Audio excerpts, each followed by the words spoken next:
விக்னேஷும் ராஜாவும் சிறந்த நண்பர்கள். அவர்கள் இருவரும் பசுமையான காட்டின் அழகை அனுபவிக்க மற்றும் அங்கே பயணம் செய்தனர். காடு அழகாகவும் மரங்களும் புல்வெளிகளும் நிறைந்திருந்தது. காற்றில் வீசும் தென்றலின் குளிர்ச்சியோடு பயணம் துவங்கியது. அவர்கள் புலிகளின் பதுங்குமிடத்தை காண வேண்டும் என்று முடிவு செய்தனர். ஆனால் காடு மிகப்பெரியது, பாதைகள் சிக்கலாக இருந்தன. நடுவில் அவர்கள் பாதையை தொலைத்து விட்டார்கள். அது இரவு ஆகிவிட்டது. இருட்டு முழுமையாக சுற்றி நின்றது. அவர்கள் கைபேசி ஒளியைக் கொண்டு வழி தேடி சென்றனர். பாதையில் அவர்கள் ஒரு மரத்தடியில் ஒரு மூதாட்டியை கண்டனர். மூதாட்டி ஒரு பழைய கதை சொல்லத் தொடங்கினார்.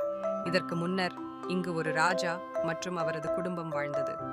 அவர்கள் ஒரு கதை எழுதும் பேய் குறித்து அறிந்தனர். அது இங்கு வசிப்பதாக கூறப்பட்டது.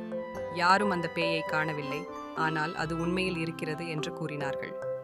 விக்னேஷ் மற்றும் ராஜா அவர்கள் கதையை கேட்டபோது பேய் பற்றிய உண்மையை கண்டறிய முடிவு செய்தனர்.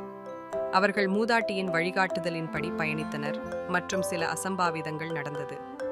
இறுதியில் அவர்கள் உண்மையை கண்டறிந்தனர். பேய்கள் இல்லை, ஆனால் அப்பழைய ராஜாவும் அவரது குடும்பமும் காட்டின் பாதுகாப்பை உறுதி செய்தார்கள். அவர்கள் மூதாட்டியிடம் நன்றி தெரிவித்தனர் மற்றும் தனது பயணத்தில் நிறையவே கற்றுக்கொண்டனர். அந்த அனுபவம் அவர்களுக்கு நெருக்கமானது.